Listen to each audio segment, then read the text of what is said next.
Hi everyone and welcome to Entry Level 1 English week 9. I'm actually a bit skewed today, aren't I? I think I might come a bit more this way for you.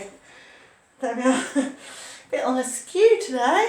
So Entry Level 1 English week 9. There's a lot of sun today coming in the room. I've tried to block it out, but hopefully you can see because it's very sunny.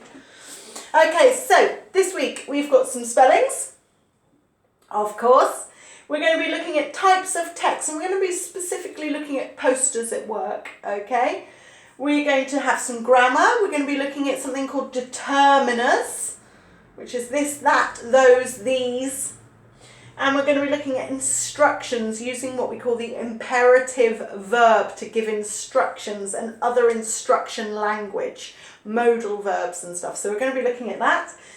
And then we're going to prepare for some role play work, which is showing new staff around at your work. So being helpful to people that you meet, new people that you meet, and helping them and showing them things and explaining things to them. So we're going to be doing some of that as well. Okay, so that's what we're doing this week. We've got a lot to cover. I'm just going to pause and start with the first thing. Okay, so our first exercise today is going to be some dictation.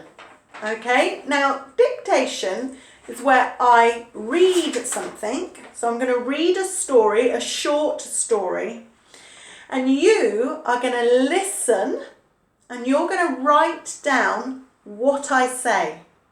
So you're going to listen and you're going to write what I say. So it's quite difficult because you have to understand what I'm saying and you have to listen carefully, you have to write and you have to spell it correctly.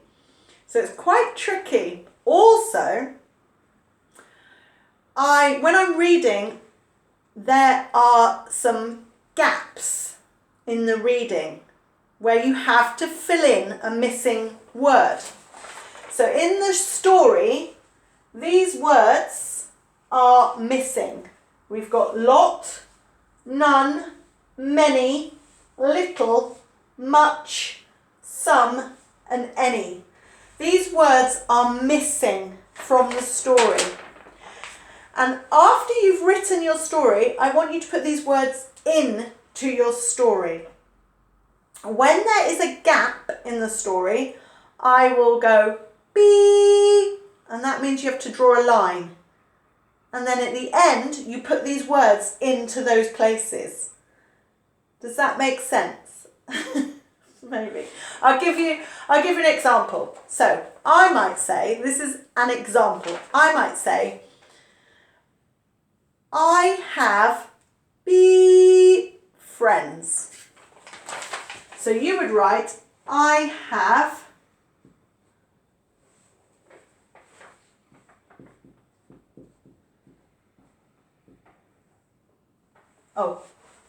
full stop.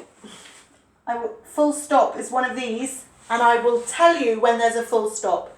So I would say, I have friends, full stop. And that means you have to put a full stop. And then you have to leave this gap here. And then at the end, you choose one word to go in here, for example. One word from there to go in the gap.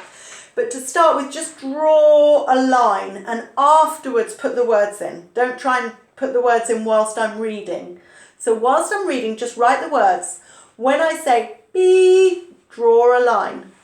When I say full stop, put a full stop. Okay? See how this goes? Might be quite difficult. Hang on a minute, I'm just going to change my... Hang on.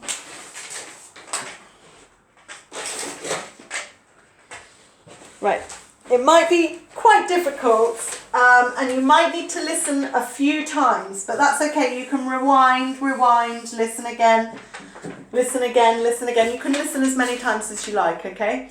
So I'm going to read this story and you're going to write down what I'm saying. And remember, when I say draw a line. And when I say full stop, put a full stop. Okay? let's try. And you can listen to this again and again and again. Just rewind, listen, rewind, listen. Okay, so pen, paper, you ready? My friend Carla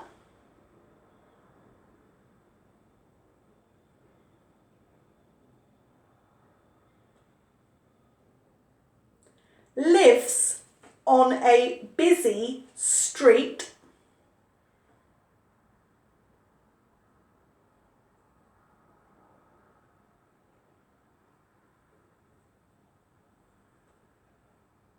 in London, full stop.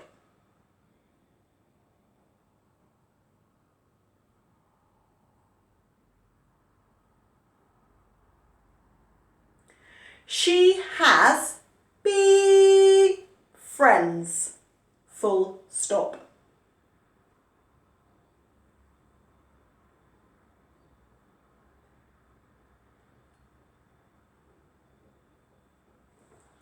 She has 3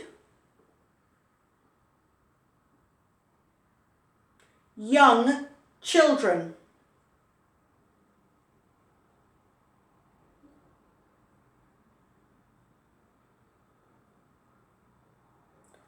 But she doesn't have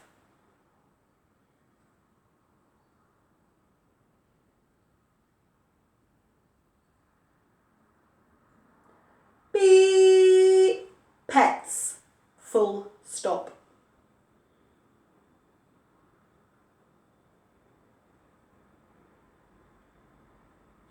Carla likes to keep fit, full stop.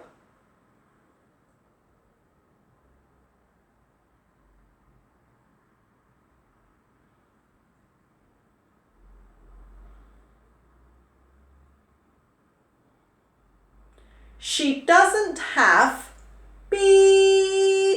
time.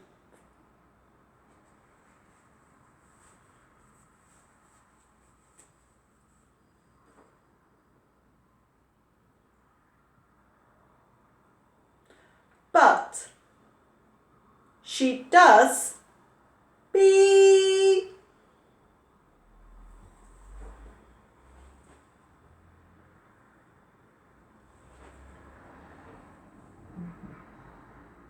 exercise every day, full stop.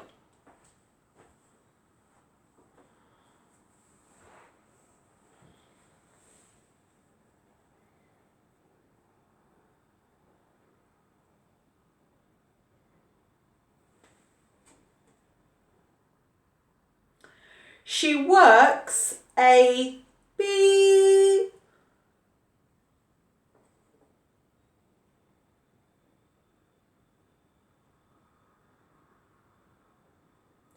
of hours every week.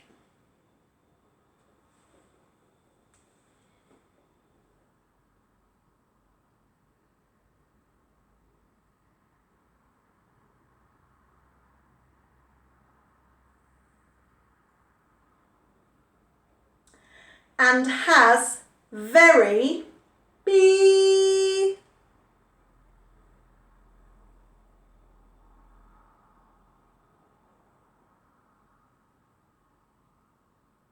free time, full stop.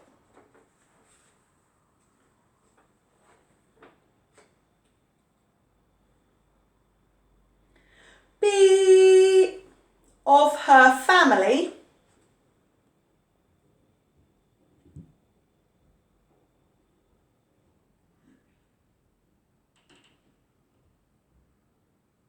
live in London, comma.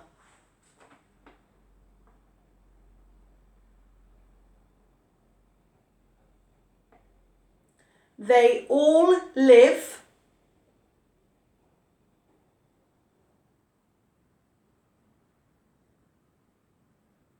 in Scotland, full stop.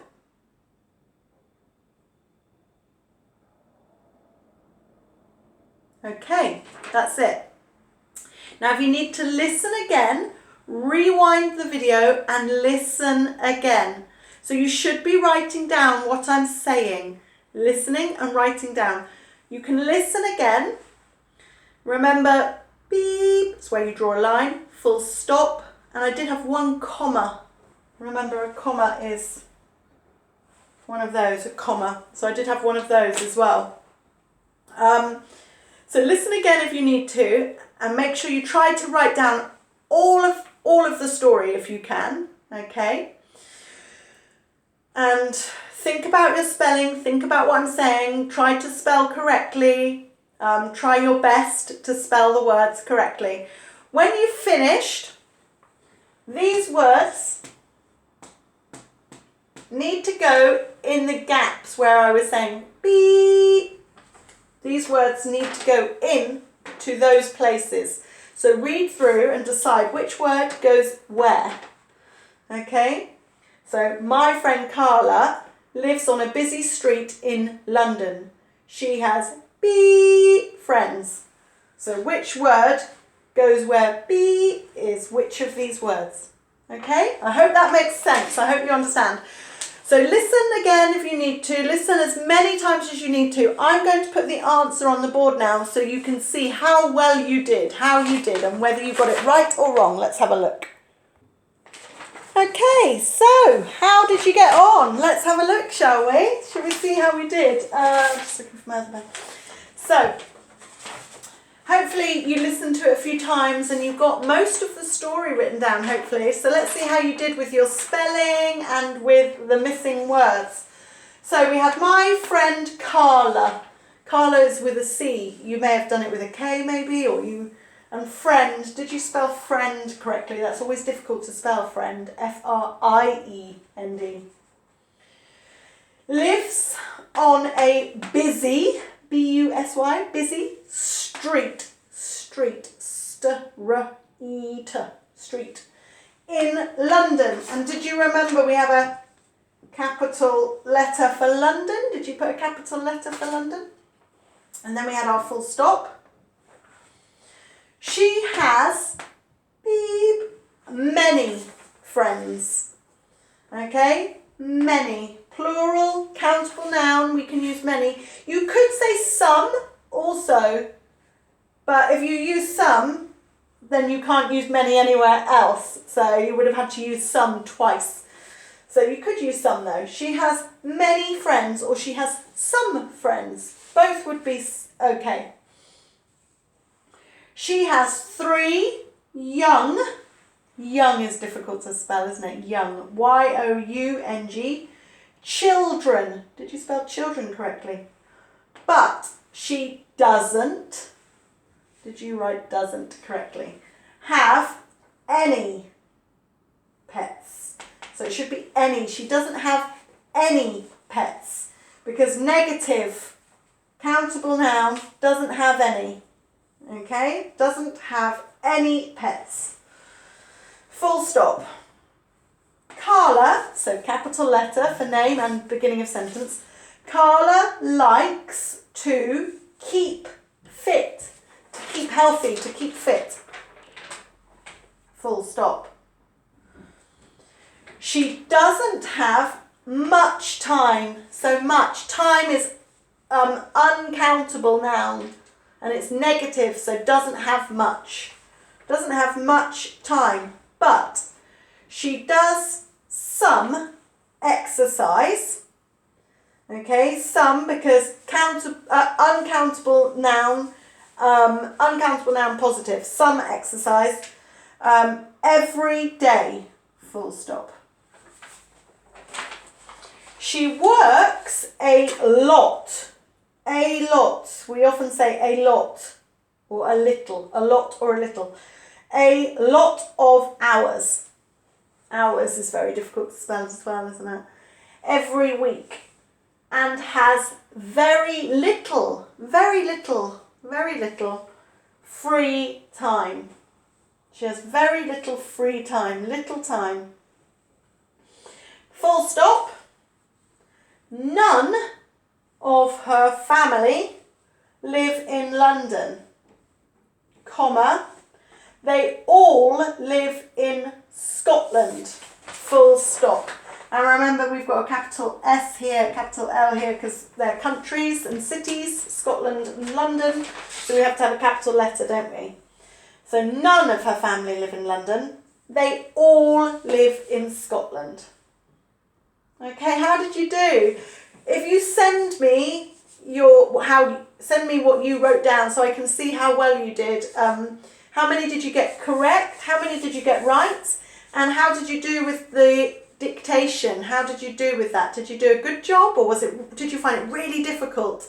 It is. A lot of people find that very difficult to do. So let me know how you did. Okay. Okay. So we're going to look at spellings for next week now. So your new spellings to learn for next week. And this week we are looking at spellings with the sound or in them. Or. Can you say that? So we make a round sound with our mouth, a round shape with our mouth. Or. Okay. So the or sound. Or sound. So we've got some spellings here with that sound in, and it can be spelt in many ways as well. It can be spelt with an O and an R, a double O-R, O-R-E, A-R and O-U-R. So lots of ways to spell this sound. So we have morning, morning, M-O-R-N-I-N-G, morning. Okay. We have door, D-O-O-R, door. So good morning, door. Please open the door. We have floor, floor. There is a wooden floor, F-L-O-O-R. Poor, P-O-O-R, poor. The opposite of rich. Yeah, I am very poor. I have no money. Poor. We also do have poor as in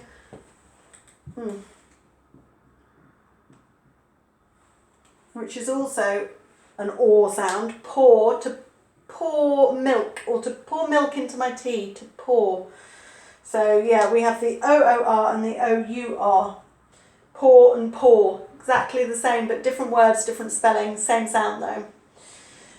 More, M-O-R-E. Can I have some more, please? Before, B-E-F-O-R-E. Before. I worked for Nord Anglia before. Warm. So that A-R can sound like or as well. Warm. It's very warm in here. W-A-R-M. Four. Okay, number 4. F-O-U-R. And your. Your brother is lovely. Your. Y-O-U-R. So these are our words for this week. Morning, door, floor, pour, more, before, warm, for and your. Okay, so learn those, make sure you understand them. What I'd like you to do is I'd like you to make some sentences with these words. Okay, make your sentences and also put these words in alphabetical order. Okay, so put those words in alphabetical order, in order of the alphabet. All right? Okay, I'm just going to pause, make sure you've got those down though. Okay, so can you remember that we have looked a few weeks ago at types of text, the different types of text, the different ways to communicate in English with writing. And we talked about emails, leaflets, letters, adverts, application form is another one, a web page. And we also have a poster. A poster is what we're going to look at today. A poster you will find at work, many posters. Maybe you've got some health and safety posters. Maybe you've got some posters about coronavirus or about COVID-19. And they're usually quite big pieces of paper that are up on the wall. They're up on the wall and they give us lots and lots of information. And it's like a leaflet. Okay, it's like a leaflet, but it's usually bigger. A leaflet's small, poster is bigger, and you find them at work, you find them in shops or in the bus station, and they're quite big, and you put them on the wall, for everybody to read and for everybody to see, and they give us lots of information usually. So at work, like I said, you'll have lots of posters around about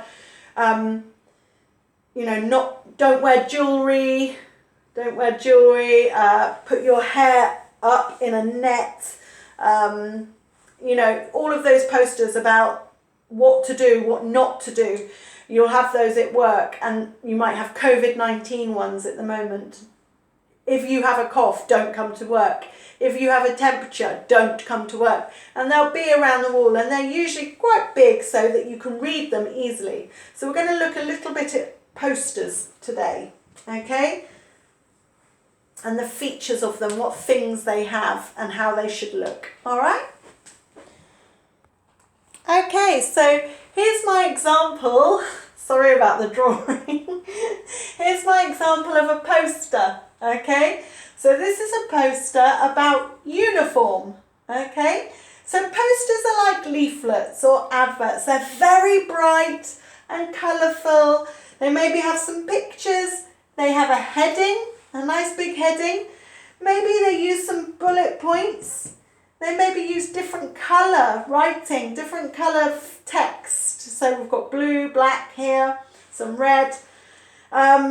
So they will use all of the things that a leaflet or an advert uses, okay? They might have some subheadings too.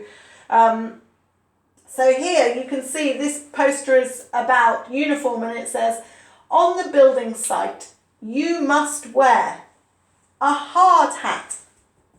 A hard hat? Hard hat? Yeah, hard hat. Safety goggles. Safety goggles, okay? So like plastic glasses, safety. Safety shoes, okay? Safety shoes, shoes that are hard and you won't get hurt. And a high-vis jacket. A high-vis jacket, a bright jacket. For more information, call 0759 blah blah. Visitors must report to reception. Okay, so you can see I've used this word must here a lot. This is when we tell people what to do or what they have to do. We often use must. You must. It means you have to. You must wear a hard hat. You must wear safety goggles. I expect at your work there are things that you have to do, that you must do. You must wear a hairnet, yeah, a hairnet. You must wear safety shoes. You must wash your hands after a break. Yeah, so these are things that you must do. You have to do them. They are the rules for your job. And we use this word must. And after must, we use the base form of the verb. You must do, you must wear, you must wash, you must have, you must go. So we always use the base form after must. So this is how a poster should look, and you're going to do some practice with a poster for your homework. But right now we're going to look at some instructions and some language and grammar to do with showing people around your workplace. So when somebody new comes to work, how you can help them, how you can show them what to do, show them around, and also how you can give instructions to people. Okay, so we're going to look at that now. Okay, so sometimes we might have to help people. Maybe we have a new member of staff, a new colleague comes to work, and we have to help them. We have to show them around and show them where everything is. Or maybe you are showing someone around a new neighbour, showing them around the area, or one of your family members has come to Salisbury to stay or to live, and you're showing them around. So sometimes we have to help people. And sometimes they will be strangers, like a new colleague at work. And so it's useful to know some language about how to help people at work. So we're just going to look at some things here. So obviously we would always introduce ourselves. So hi, I'm Sarah. Okay, and always polite and friendly and smiley. It really helps. Hi, I'm Sarah. And we can ask them, what's your name? Okay, so that we know their name. What's your name? I'm Sarah. What's your name? We can say to them, I will show you around. This expression, show you around, means I'm going to take you on a tour to show you everything. Okay? I will show you around the factory. Okay? I will show you around the factory. So you're going to take them around the factory and show them all the different things. They might say, thank you. Often when we offer to do something and people say, oh, thank you, we say, no problem. Okay, no problem. It's a pleasure. It's like my pleasure. It's I am pleased to do it. So no problem. It's a pleasure. No problem. Remember, when we're speaking in English, we always, even if it is a problem, we always say it's no problem. English people are always like, oh yeah, no problem, it's fine, no problem, it's a pleasure, yeah, thank you, etc. So, no problem, it's a pleasure. I'll show you around. Okay, so be polite, be smiley, ask what their name is, introduce yourself, tell them you're going to show them around. Or if you maybe have to show them a machine, how a machine works, you can say, I will show you how to use this equipment. I will show you how to use this machine. Oh, thank you. No problem. It's a pleasure. I will show you around Salisbury. I will show you around my house. Oh, thank you. No problem. It's a pleasure. Okay? So, show you around, it could be anywhere, and we could change that to show you how to use something. I will show you how to use the oven. I will show you how to use the packing equipment. I don't know what you use, I'm not sure, but so you could use that. I will show you around, or how to use the oven or equipment or machine. Okay? I will show you around the factory. I will show you how to use the equipment, how to use the machine. Okay? So we can use that expression and then, yeah, thank you, no problem, it's a pleasure. Is a good way to, when they say thank you, they should say thank you. I hope they say thank you. And you can say no problem, it's a pleasure. Okay, so let's just have a look at some of the language. Okay, so we might be helping them and showing them around the whole factory, the whole building, and we want to tell them some things. So this is the staff room. This is the staff room. Okay, the room for staff where we take our breaks. This is the staff room. This we use for singular, one staff room. So we use this. Okay, if it was two staff rooms, we'd say these are the staff rooms. If it was plural, but if it's singular, if there's one, this.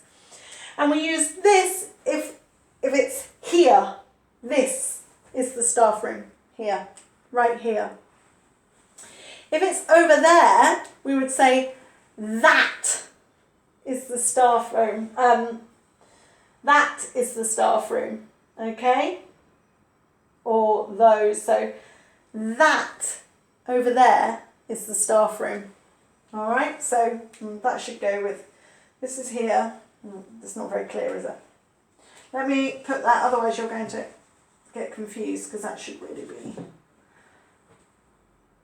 with that.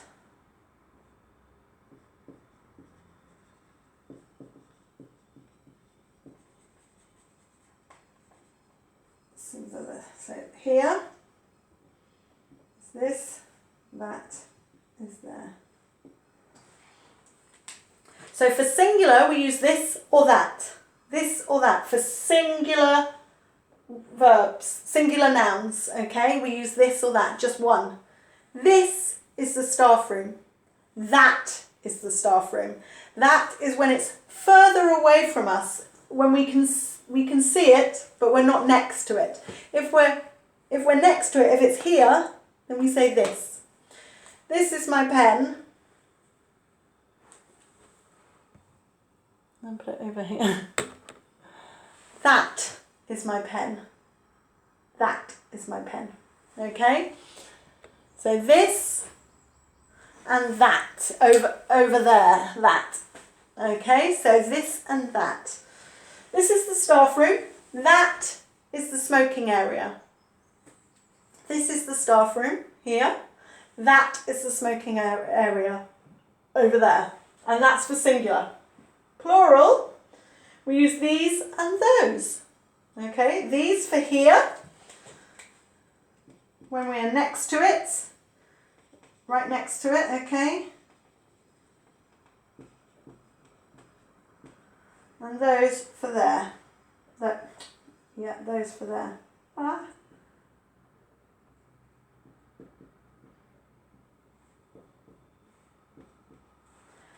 So these are the hand dryers. These here are the hand dryers, okay? These are the hand dryers. Those are the toilets. Over there. Those are the toilets. Plural, dryers, toilets. Plural, these, those. Okay, so these and those for plural. This and that for singular. This for here.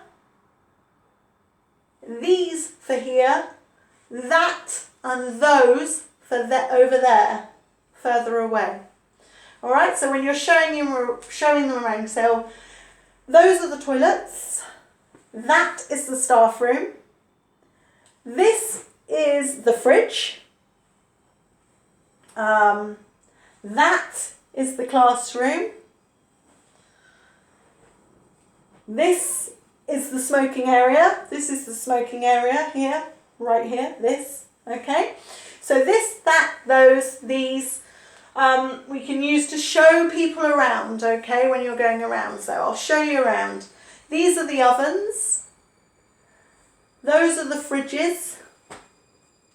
That is the staff room. Okay, so make sure you understand the difference between this, that, these and those, because that's quite easy to get wrong. I'll send you some practice of that, but lots of people get those wrong all the time.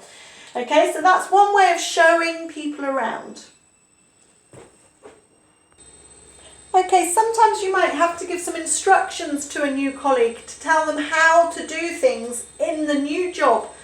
So you might use these expressions here to tell them what they can and can't do. So you must, this is very strong, you must, you have to, 100%, okay? You must wear a hairnet, okay? You must wear safety shoes. And have to is the same. You have to wear PPE. You know what PPE is? I'm sure you do, PPE.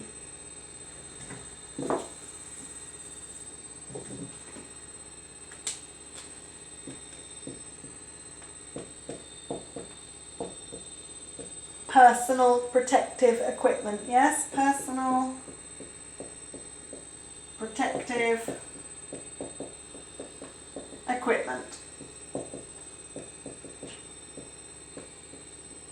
Which is apron, hat, hairnet, safety shoes, PPE, personal protective equipment. You must close the oven door.